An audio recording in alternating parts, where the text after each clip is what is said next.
зайырлы институттар мен діни әдет-ғұрыптар ұштасқан қазіргі қоғамда осы екі әлем үйлесім тапқан некенің орны бөлек. Зайырлы неке бұл екі адамды ресми түрде байланыстыратын одақ. Зайырлы мемлекетте некелі ерлі-зайыптының заң жүзінде құқықтары бар.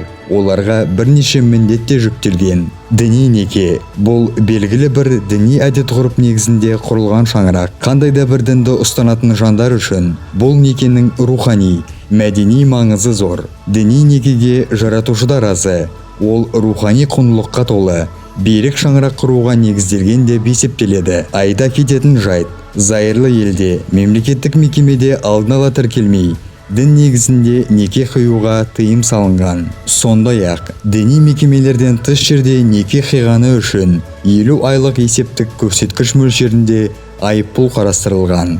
Неке бұл заң тұрғысында құрылған одақ қана емес, ол рухани келісім.